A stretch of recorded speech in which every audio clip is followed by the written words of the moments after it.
Tens of thousands of people took part in further anti-racism protests across Britain today, with the statue of a 17th century slave trader pulled down in Bristol. The monument to Edward Colston, which had stood in the city centre for more than a century, was toppled and pushed into the river. The latest demonstrations came 13 days after the killing of George Floyd by US police, and despite the government here urging people not to take part because of the risk of catching or spreading coronavirus. Tonight, Boris Johnson defended the right to protest peacefully, but said the weekend's demonstrations had been subverted by thuggery. From Bristol, John Kay sent us this report. Take it down! Take it down! 300 years after his death, Edward Colston's fall from grace.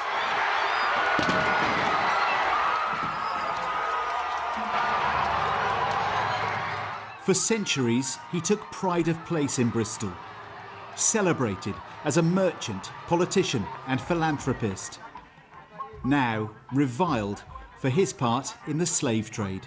That statue represents years of oppression, it represents years of hurt and just a lot of emotion and hatred that has been built up inside of us.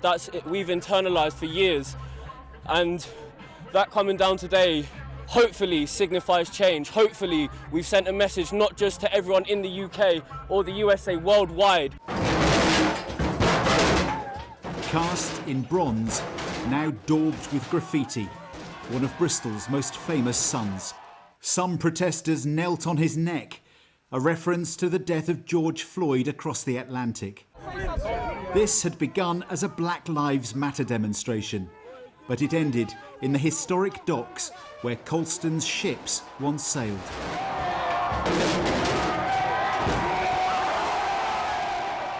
Gone. You're gone. Jasmine is a trainee teacher. What do you say to somebody who lives in Bristol who's horrified by the fact that this is gone? People might say it's vandalism, but black people have to walk these streets. Black slaves built Bristol. We have to walk these streets and see that statue of Colston's every day. That's what it means. That statue is a kick in the face to all black people. There has been a growing campaign in recent years to remove Colston's name from buildings across the city. But many feel destroying the statue was the wrong way to do it. Tonight, there was a small counter-protest, claiming local history had been trashed. Sheer vandalism and disorder completely is unacceptable, and it's right actually the police follow up on that and make sure that justice is undertaken with those individuals that are responsible for such disorderly and lawless behaviour. Avon and Somerset police say they deliberately took a low-key approach to the whole protest due to sensitivities, safety and social distancing.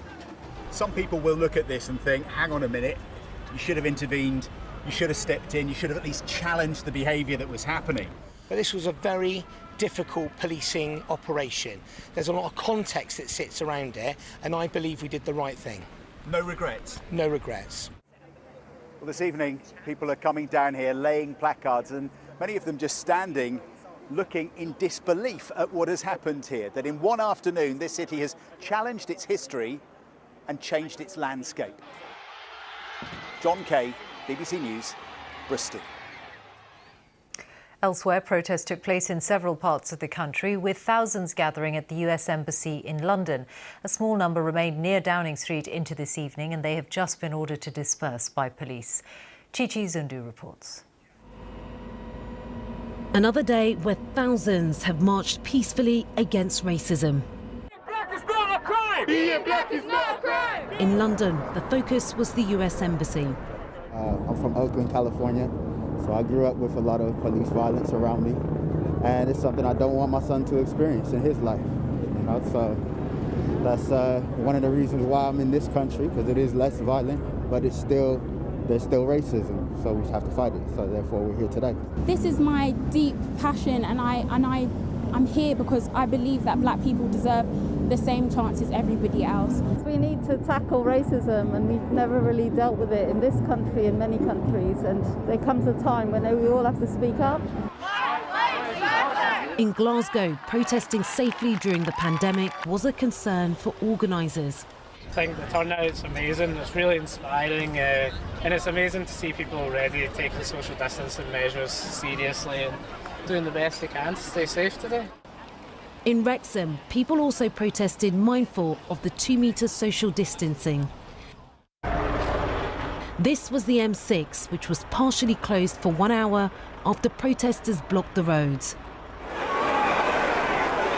But the day has been marred by a minority. 27 police officers have been injured during this week's demonstrations, but that number is likely to rise after this evening. Bottles, traffic cones and other objects were thrown at officers as they tried to clear protesters out of Whitehall. It's been a week of protests across the UK and thousands have taken to the streets to have their voices heard. But where does this go and what happens next? Chichi Zindu, BBC News. The young organisers of today's protests have told the BBC that they are the generation to bring about real change. In the past fortnight, the Black Lives Matter hashtag has been used 40 million times on social media, and many people have shared and listened to experiences of racism. Our community affairs correspondent Rihanna Croxford reports. We're all black and we need to stand together. Don't want my children to have to do the same thing that I'm doing right now. We, the bereaved families that are left behind, are the voices of the cemetery. They are 4 decades apart, united by the same battle against racism. Natasha is 21 and just a student. But today, she and her friend Ima have brought together thousands of people across the UK to protest over the death of African-American George Floyd. You can't really tell the oppressed how to feel, because we're the ones who are experiencing it.